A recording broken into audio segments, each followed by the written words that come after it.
Okay, workplace romance is not a new phenomenon, but because of some recent high-profile cases, it has a lot of us looking at it with a whole new lens. This is what some of you are saying about whether you think it's appropriate or not to have a workplace romance.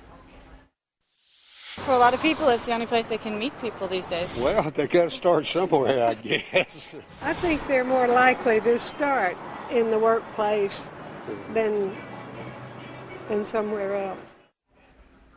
Okay, well, guess what? It really may not be as uncommon as you might think. Josh Leves is back with us. He's breaking down some of the numbers. In fact, some pretty impressive numbers in terms of those who really have indulged in workplace romances. Impressive meaning a high number. Yeah, a high number. That's actually how a lot of people meet their mates. I'm about to tell you how many of them get married. And by the way, even more people are bringing this up. The Office had a big wedding. I didn't see it, but apparently it was great. Boy, I saw the promos. Yeah, and this is our story on CNN.com, and it got tons and tons of traffic the other day when people were talking about the wedding on The Office. All right, so let's talk about this. How often do these office romances in real life actually happen? Here are the numbers for you. Career Builder did a survey, and we got the graphics. Let's go to it.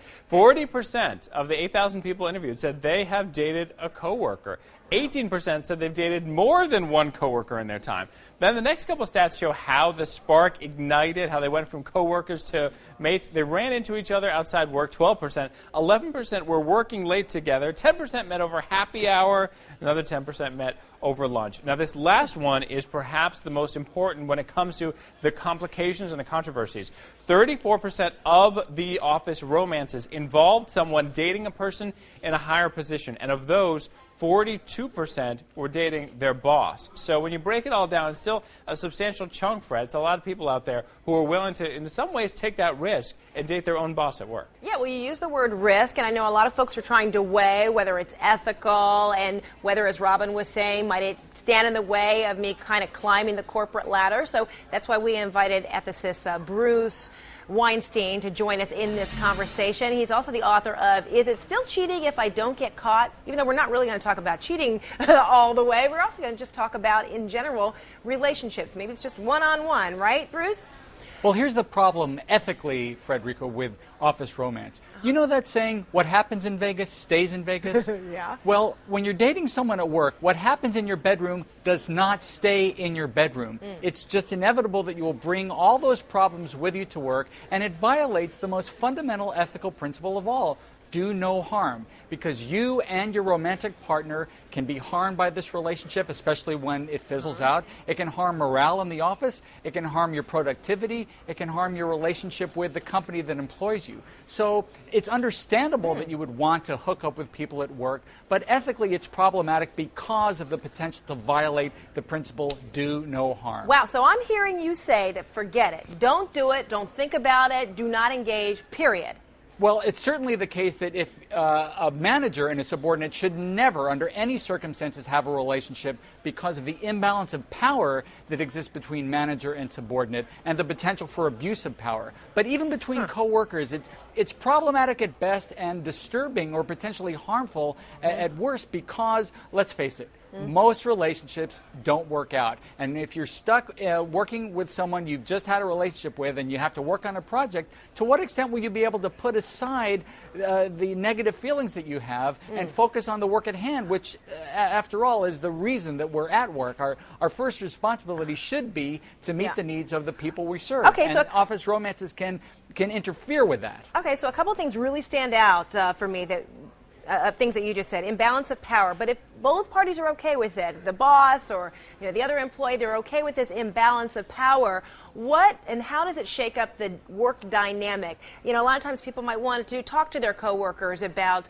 what they're going through at work or what their opinions are about the boss or the policies. But now that kind of atmosphere has been poisoned, so maybe folks can't feel that comfortable talking to fellow coworkers anymore if one is dating the boss? No, it shouldn't have a chilling effect on friendships or friendly relationships in the workplace, but there's been too much of a deal made of this idea of a consensual relationship, because you can consent to doing something but still be forced into it. I mean, the most extreme example of this is in The Godfather, where you put a gun to someone's head and say, sign this contract or else. You may consent to signing the contract, but you're doing it under duress. So how do you know if when you consent to having sex with your boss, you're not doing it because you feel pressured to do it so that you can advance in the company, or if you don't do it, how that might affect your career at the company or beyond. So the fact that two people consent to it isn't sufficient to make it ethically justifiable. Okay, so Josh, you've gotten a lot of questions and comments from people who are delving into this whole issue of ethics. What do they have to say? And they're opening up about that experience. In fact, we have a quote from Kay I want to get to, and Bruce Weinstein, I'm going to read this to you. I want you to see what she wrote us. It builds your point. She says, I dated a guy who worked in the same department with me. Things were fine until I broke off the relationship. He then brought intimate photos of me to work, sent them inter-office. It got very ugly. I filed sexual harassment charges, and he was fired. I would never do it again if I were single. And Bruce, this builds your point here. Keep in mind, you know, we do like to talk about the sweet situations, the marriages that result, but most relationships don't work out. They can end in disaster. Jilted, can I say lovers? Jilted people at the end of relationships can be a real mess. You've seen stories like this, and this is what you're referring to, right? Yeah. That's right. In fact, you know, Bill Gates married a woman who worked for him, and we all know of professors who marry students that they date or therapists who marry clients that they have. But overall, these relationships are just fraught with too many problems, and since do no harm is the most fundamental ethical principle of all, the smart manager will simply avoid these kinds of relationships. And in fact, if David Letterman wants to use his position of celebrity to be a force for good, what he should do now is talk with managers across corporate America and say, you know what, don't fall into the trap I fell into. This is something that you should take seriously and just do not allow these kinds of relationships to flourish in the workplace, because in the long run, nothing good comes from it. Bruce and Fred, let me just mention, as we have our show, there's also this discussion going on online. Yeah. Here's a good example of what's happening on Facebook. Let's zoom in really quickly. Jeremy right here is saying, hey, people should be fired for doing this. Right underneath it, if we can pan down, Chris saying people are overreacting a little too much to this. People are sharing their own stories, really listening to each other, which I love, and we'll keep that up throughout the show, Fred. Well, you know, it's interesting, too, Bruce and Josh, because, you know, Josh just had some numbers. 40%, what if people polled said that they had dated someone that they were working with. So it seems to me that we're close to a, you know, a halfway point, Bruce, where a lot of folks are disagreeing that maybe, you know, there's not too much to risk here, that it's okay.